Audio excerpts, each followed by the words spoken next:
Kere, visitor. You are about to embark on a journey of discovery through the rich and fascinating history of classical Greece.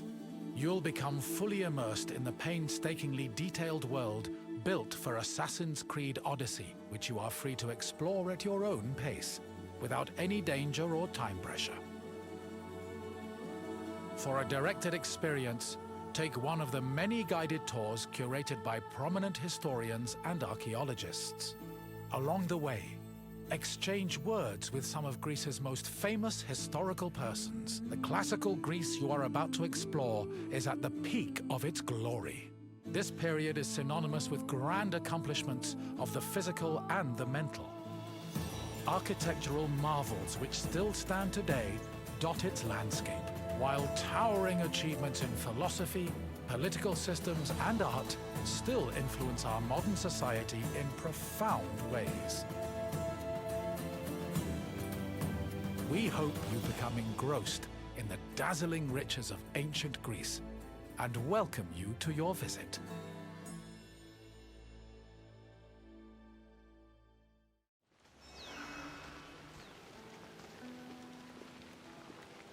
Τι έστι τούτο?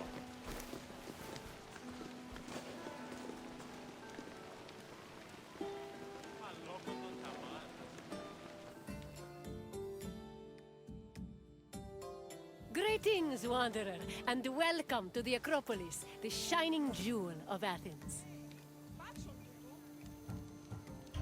My name is Aspasia.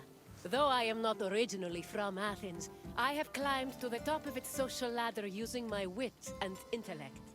I've even earned the love of Pericles, one of the most powerful men in the city. The mind truly is a beautiful thing. Personally, I think the Acropolis is one of, if not the, greatest place in all of Greece. Though, considering it was the project of my partner, Pericles, I may be a touch biased. The Acropolis of Athens is a bastion of art and culture worthy of the gods themselves. Within this citadel, you will find many important sacred buildings, as well as some of the most magnificent art in all of Greece. You are in for a very enlightening visit. When you're done, come find me, and we can discuss the things you have seen. Farewell for now.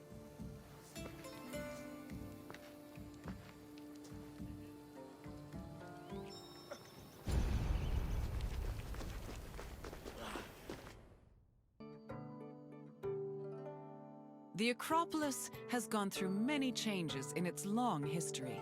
It began as a simple rock, was settled as early as the Neolithic period, and then became a fortress in the Mycenaean period. Stone buildings started appearing in the 7th century BCE. But the famous structures whose ruins remain visible today date mainly from a period of construction in the 5th century BCE. The location of the Acropolis is closely tied with Athens' foundation myth. Supposedly, it was the site where Athena and Poseidon competed for the city's patronage. This connection gave the Acropolis a sacred aura, and it was considered the religious heart of the city.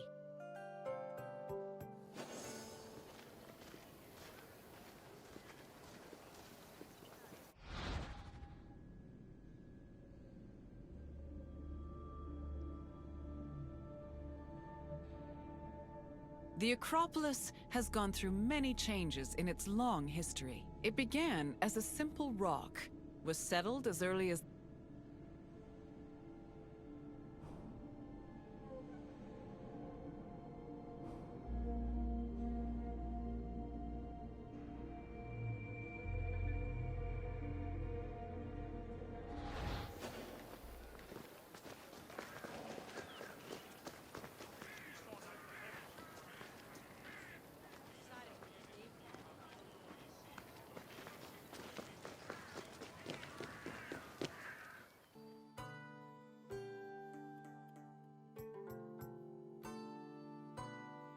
The Temple of Athena Nike was built on the remains of old fortifications from the Mycenaean era. Worship at the temple can be traced back to the 6th century BCE. But the building itself was destroyed during the Greco-Persian Wars a century later. It was rebuilt during the Peloponnesian War. Given that the name Athena Nike roughly means Athena of victory, it was likely constructed in the hopes that Athens would win the war. Unusually, the temple depicts historical scenes of battles against the Persians instead of the more mythologically inclined art of other Greek buildings. The temple's priestess was chosen randomly among the Athenians and received a salary of 50 drachmae annually, along with skins and trophies from sacrificed animals.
Πού δύναμε πιστεύειν τούτο!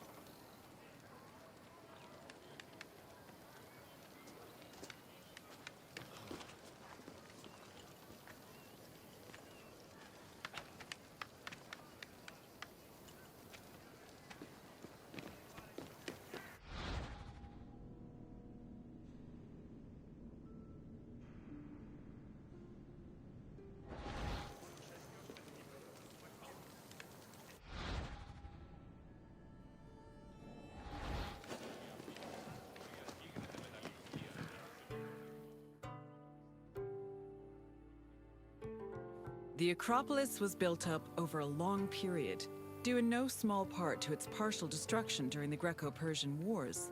It was in the 5th century BCE, though, that the Acropolis received its most significant improvements. This period was an extremely prosperous time for Athens, both financially and culturally. With a booming economy bolstered by trade and the Lavrion silver mines, Pericles, the leader of Athens, financed a huge project to rebuild the citadel. He enlisted the help of renowned artists, like the sculptor Phidias, as well as the architects Iktinos and Callicrates. Together, they erected buildings like the Parthenon and the Propylaea Gateway. Pericles' goal was to make the Acropolis into a glorious monument to the gods and to mortal Athenians.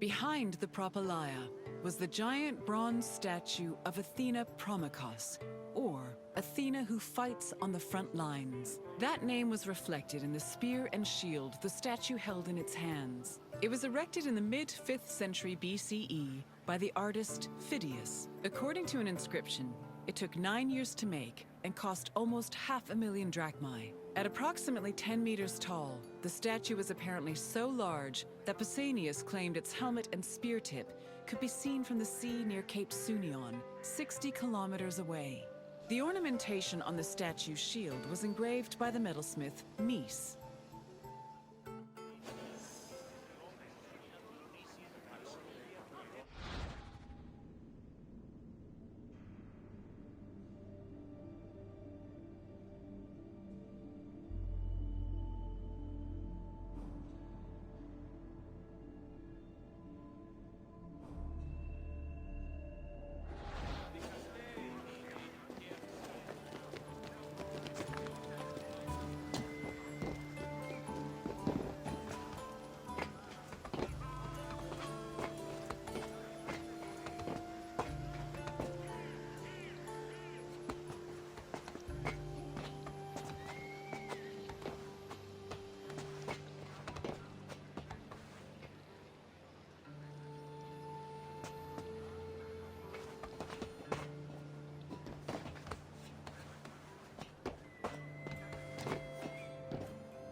The Eraphoroi were young girls between the ages of 7 and 11 who were in charge of special rites. A list of 4 girls was drafted by the Assembly of Citizens, from which the High Magistrate, the Archon Basileus, chose 2 to serve as Eraphoroi for the year. The girls lived in a house on the Acropolis. They were in charge of carrying sacred objects and weaving the peplos of Athena. The peplos was a sacred robe offered to Athena during Panathenaea, a festival held in her honor.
Τούτο άδικον εστίν.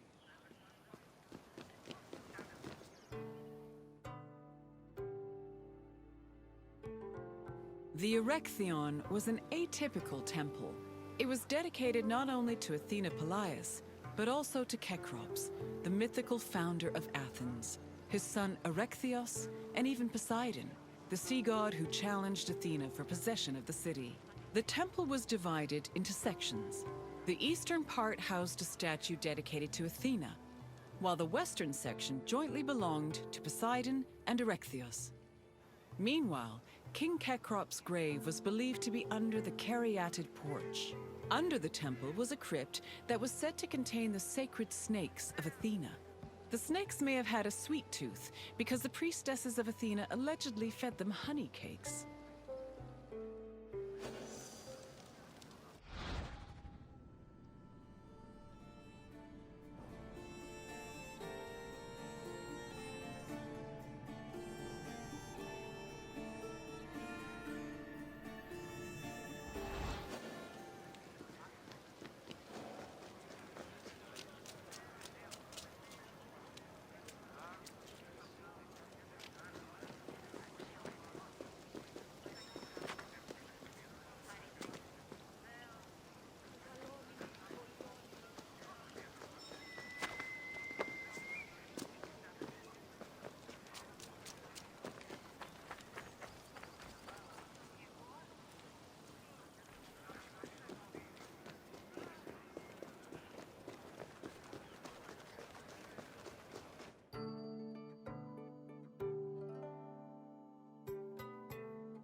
The Parthenon is one of the most well-known buildings in the world and an enduring symbol of ancient Greek civilization. While it is located on the Acropolis, the building is not a traditional temple. It was built by the sculptor Phidias and the architects Callicrates and Ictinus as a great monument to the glory of the city of Athens. That glory is evident in its many carvings. One of the most carved monuments in Greek architecture, the Parthenon's decorations depict several mythological scenes. These include the birth of Athena, her fight against Poseidon for the patronage of Athens, the gods' battle with the giants, and the procession of the great Panathenaea.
Enjoy your visit. I will see you soon.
The Parthenon's inner chamber, or cella, contained a massive statue of Athena that was considered to be one of the sculptor Phidias's greatest masterpieces. The statue was chryselephantine, a combination of gold and ivory. To justify the steep cost of its construction, Pericles told Athenians that the statue was a gold reserve, which could be disassembled in times of economic distress. The cella also allegedly contained a pool, whose main purpose was to control the room's humidity, which helped preserve the statue's ivory.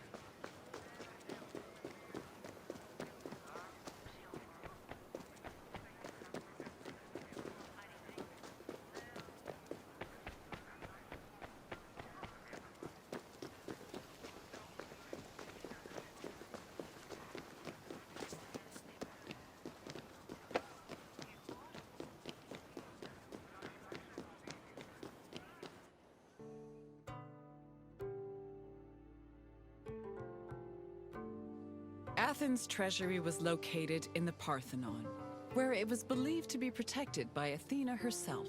The treasury contained objects of great value, acquired from different conquests, as well as a mass of minted silver coins and various offerings to Athena. Pericles also decided to move the entirety of the Delian League's treasure to the Parthenon in 454 BCE. This was a great testament to Athens' power over the rest of Greece. The riches were divided into two parts, the Demosia, which belonged to the city, and the Hiera Cremata, which was dedicated to the goddess and only used for religious purposes.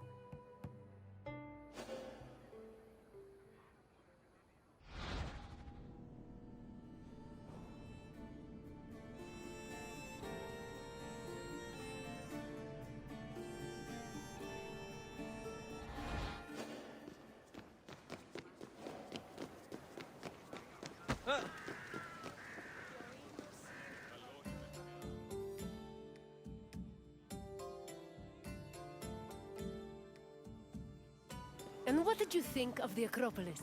It truly is quite something, isn't it? A sacred sanctuary and an architectural marvel, all in one.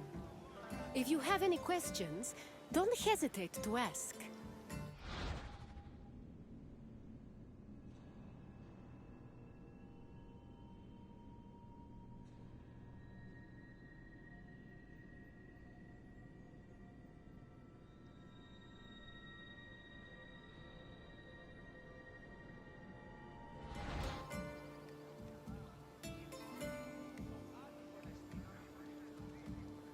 You're confident enough for a test?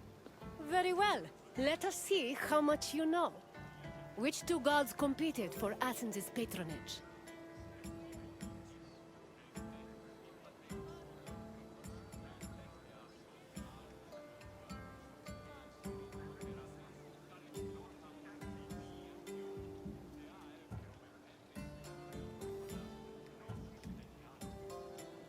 Correct. It was Poseidon and Athena who fought for Athens' patronage. As for who won, the answer is in the city's name. On to the next question. Who sculpted the statue of Athena in the Parthenon?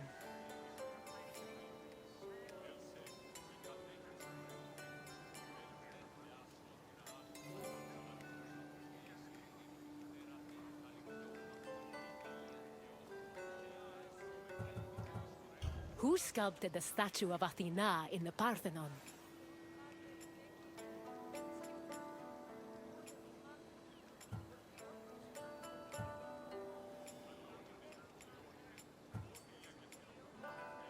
Praxiteles sculpted a marble statue of Artemis that stood in the Vravronion. Try again.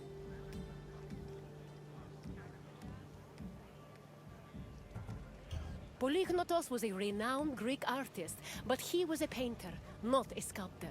Try a different answer.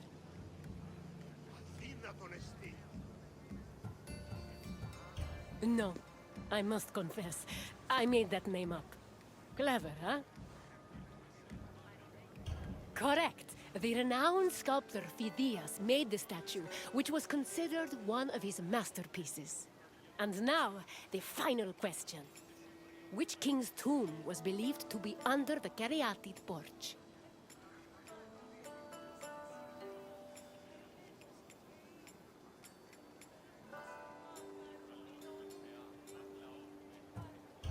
I'm afraid not. Menelaos was known for two things: marrying Helen of Troy and going to war when she left him for the beautiful Paris. Try another answer.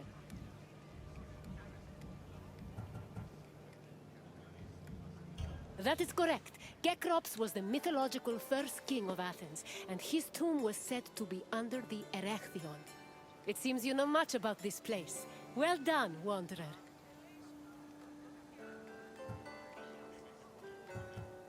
As you wish. Hopefully we will see each other again soon.